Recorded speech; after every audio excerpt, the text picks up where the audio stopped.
welcome to my messages. I'm Jalailah Star. You know, for those of you, before I begin, those of you who are on my YouTube channel but are not on my mailing list are not getting but a small portion of my weekly messages simply because I don't always put a video with them. So you have missed several in a row. But you can get those. Just go to my home page. I'll provide a link in the little message, description box for this video, and you can go to the archives link there, and you'll get all the ones from the past several weeks. Anyway, so welcome. Today is going to be a big one. It's probably going to be a little bit of a long one too, because well, I can always tell because I've had to rewrite this weekly message 3 or 4 times. And it's because the guides have something to say. Now, usually the Nibiruans, they haven't, checked in with me like they used to many years ago. But when they do check in, I mean, there's usually something they want to say. And today, because I guess of things that are transpiring that you and I may or may not know about, but they do, they have a message, so that's why I'm here to deliver it. All right, first of all, this is about using compassion to prevent wars. Now, we've talked about this before, but this is particularly connected to World War III and, Armageddon and all that. And they want to remind us that we're not powerless in all this. Right now, there's a lot of people feeling very anxious, because although, yes, we have altered the timeline, which we talked about last week, what we need to do, if we alter the timeline by doing our inner work to, what we would see is that this war with Syria would not occur.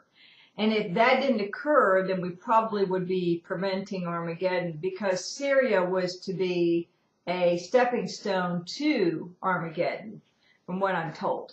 So, it looks like, the talks that are going on right now by the powers that be are kind of going in our favor, that they're realizing it's not going to happen.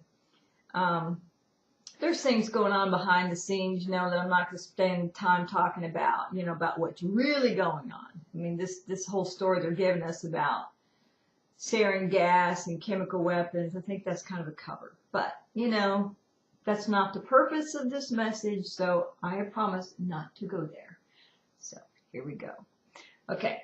What they want us to realize is, okay, let me step back. When I tuned in to them, because, they come knocking every so often. So, I tuned in, I go, what's up? And they're telling me, well, there's some things that, I said, have we completely altered the timeline? That was one of my first questions. They said, nope. There's still more to do. And when I asked what those events were, they wouldn't tell me. And I realized because what they see as they project along the timeline is a series of potentialities. And how those all blend and mesh together can, that's what creates what we will actually see in our reality. And there's so many parts and pieces to that. And, of course, we have free will, and they're not interfering in our free will, so they don't know how those parts and pieces are all going to be put together. So they really can't tell us. But here's one thing they did say. They said, remember that the global reset is a key event in all this. And what they meant by that was how the reset plays out. Now, right now, the powers that be, the ones that do not have our best interest at heart, are intending that reset be temporary. I mean, it's just a temporary fix, the Band-Aid. It will not have any long-term solution attached to it. And what they want to do is be able to jump back in at a time in the near future and take it the way they want to take it. So they can't prevent the reset, because the powers that be that do have humanity's interest at heart, the ones who kind of, shall we say, they have defected from the ranks of their bloodlines, they have pushed this thing forward. But the other side, the old guard, is still going, no. So what they're saying, okay, we know we can't prevent it, for one thing, the ones who have defected have like confiscated a lot of the bank accounts and frozen them. And I mean, they've been working at this a long time. So this is a huge war going on. They have shut them down or are in the process of shutting them down, but the old guard isn't ready to go away permanently. So what they're trying to do is engineer situations to where this reset will only be like I said, a Band-Aid. It will not be a long-term fix. And so what the guides are telling me is that we have the power to make that a long-term fix. And the way that we do that is what we have always done and what they have brought us for years now. We have to work on the inner planes. We have to work in our individual emotional fields, clearing out our baggage, and at the same time harnessing the power of the mass consciousness grid. And now, in the written portion, I went into of this week's message. I went into what that looks like harnessing the grid and how the powers that be have known how to use the power of the grid for a long time, and they have done that effectively. And they have been able to basically control billions of people with a relative handful of people. I mean, it's just amazing the way they've done it. So they don't want us to know about it. They don't want us to look into our inner worlds. So one of the things that they do is that they trigger a lot of fear through events and situations that make us feel powerless, and then they use that energy to create more negative events. So they're learning. They know how to use it.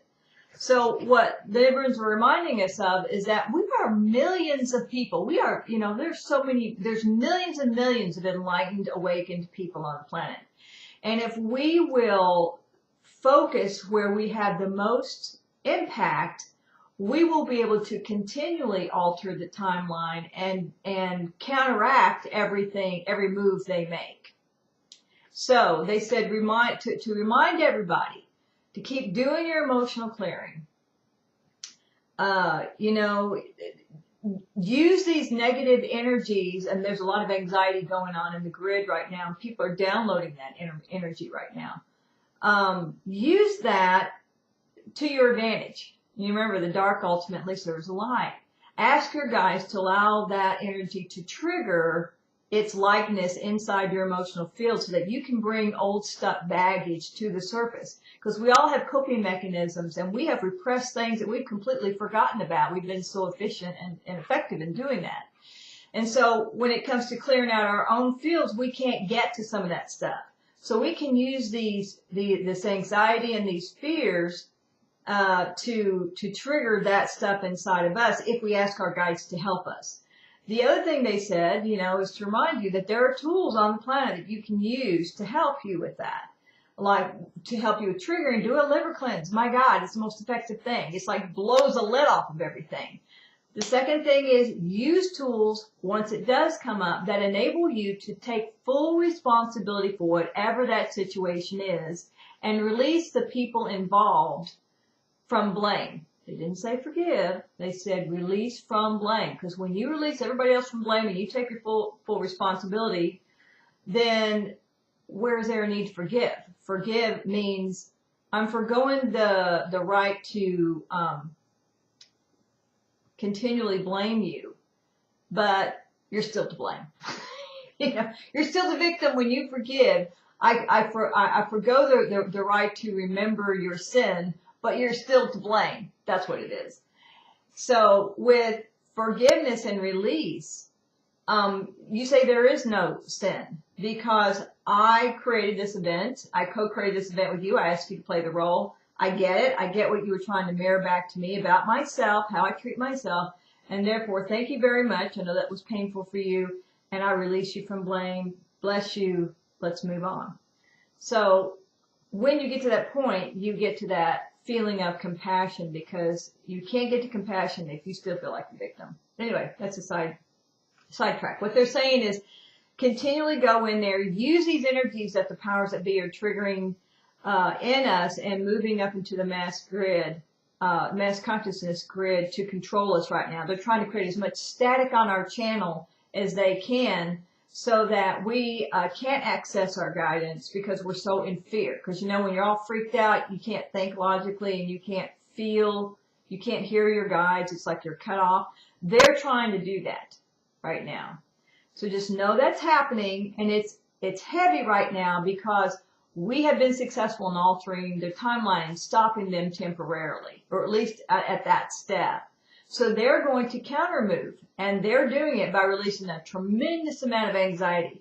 So look for more terrorist attacks, more false flags, more disinformation being fed about the global reset, like it ain't going to happen, you know, it's a sham, all that stuff.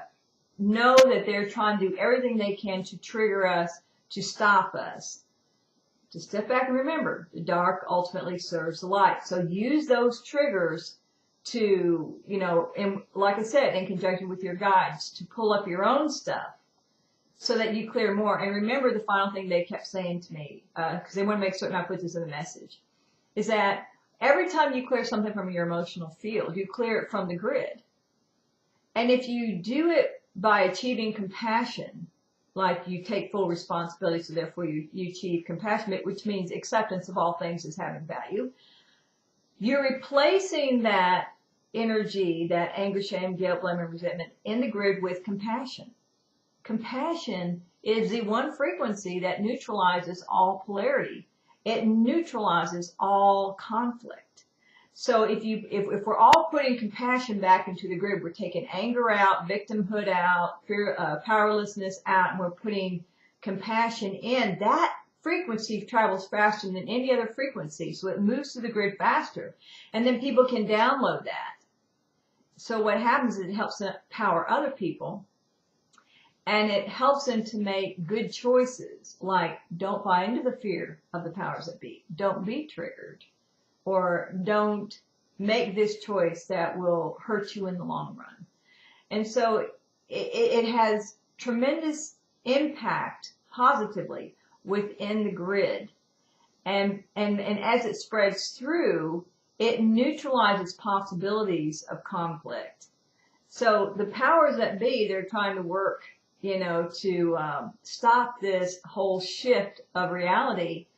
They can't be successful if there isn't enough energy to be triggered in, you know, if they can't cause enough triggers amongst the masses to keep conflict going, and so that they can escalate something into a war.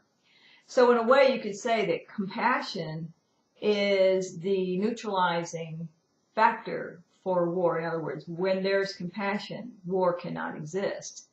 So it's all up to us. And remember, we have the numbers. There's a relatively few.